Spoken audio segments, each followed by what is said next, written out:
All right, so today is the first day of the implementation of the vaccine passport in the province of Quebec, and it's enraging in a way that I can't possibly put into words, although I'm going to do my best. It's also my 14th wedding anniversary with my wife, Marion, although anybody who watched last night's sidebar already knows that because it was a sidebar with my wife. And thanks to some of the super chats during the stream, I've taken their advice and invested that super chat in what is my favorite restaurant in Montreal, Park Sushi. Oh, I don't want to turn it over. It is the best sushi place, if not in the world, at the very least, certainly in the province. And we were going to go out for dinner, to go to the restaurant, to go to Park. But they have this passport system in effect, and I refuse to submit to this passport system. I refused to go into a restaurant and show my paper, show my QR code. I want to support Park Restaurant because they have alternatives for those who don't want to do this, but I refuse to partake in that system. And if it means never eating in a restaurant again or a coffee shop or going to a gym, I'm prepared to live with that. Where I have a bigger problem is when it comes to kids who might have to live under those conditions, live as such second-class citizens, but secondary issues. My biggest issue with this is, on the one hand, in my humble opinion, it's totally unscientifically justified. It is not going to do anything in terms of achieving the allegedly desired goal. We're in Quebec, where 95% of people over 70 have been double vaccinated. So to say now at those levels that we need to implement a vaccine passport because some people may not feel comfortable dining next to someone not knowing their vaccination status, we're no longer in the realm of rational thought and rational risk assessment. And the ultimate irony, by the way, in all of this, for anybody who even thinks that that's a justification for the vaccine passport, you don't need to have the vaccination status of the employees known. So, in other words, patrons of a restaurant have to show proof of vaccination, but the employees of that restaurant do not need to show proof of vaccination and do not themselves need to be vaccinated as a condition of their employment yet, although the government is suggesting or implying that this might be coming down the pipe later on. So as far as the logic to this vaccine passport goes, there is none. There is no necessity, there is no logic, there is no coherence, because patrons have to show the QR code, they have to show their papers, but the employees working the restaurant do not need to be vaccinated. So let that sink in. The other thing I have a big problem with is the government forcing this divide on people. There are the obvious cost aspects of this. You need to actually either train employees, hire specific employees to basically work security at the restaurant, to ask all patrons coming in to show your papers, or the euphemism now is certificate or proof of vaccination. They don't want to say papers because that has a bad historical connotation, so we're using euphemisms. So show your certificate of vaccination, as though it gets any better just to equate us to animals, but that's the euphemism. So you have to have staff to basically work security, to ask these questions of patrons coming in. You need to train them. It's an additional cost. But it is the government creating a divisive tool to divide citizens and then passing the buck of enforcement onto the private enterprise. Because this will create strife between patrons, clients, and the restaurants and the employees at the restaurants. It will cause conflict. It's not a question of if or may or whether or not you think the conflict is justified or whether or not you think everyone should just adhere to the rules. It is going to cause conflict, but it's not going to cause conflict between the citizens and the government. It's not going to cause conflict between the citizens and the authorities. It's going to cause conflict in between citizens, in between people who have been patrons of one another, between people who were friends, colleagues, members of a community.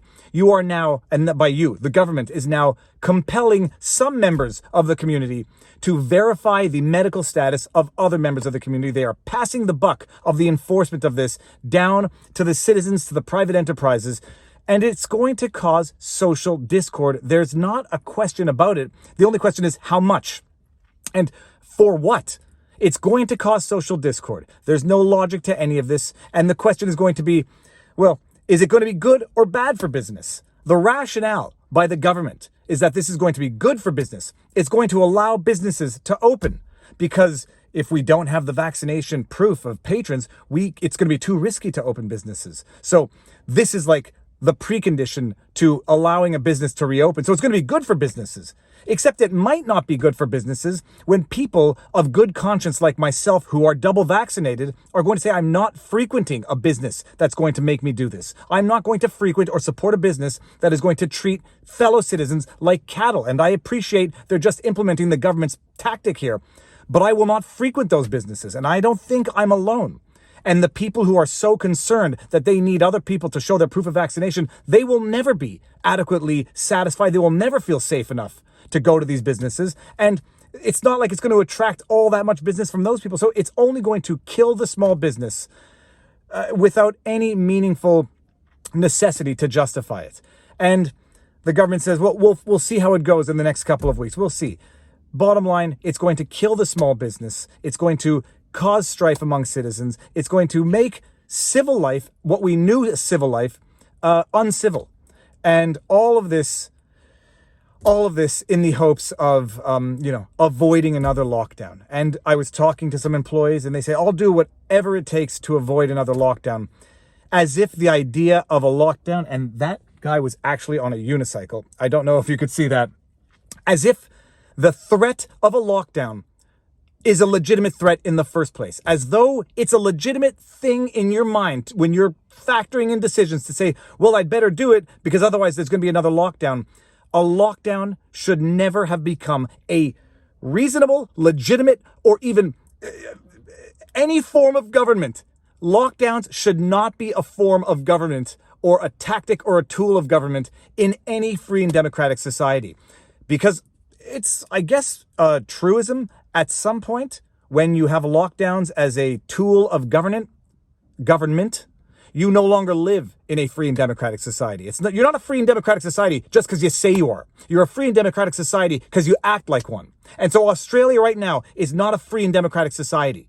I will argue that Canada is no longer a free and democratic society, and we need to take that back. But you are not a free and democratic society just because you say you are. You have to act like one. You have to live by the principles. And sometimes living by the principles of a free and democratic society entails a certain amount of risk. All right, with that said, I better go inside and actually have dinner with my wife. 14 years, 3 kids, 2 dogs, 1 guinea pig, a bunch of fish.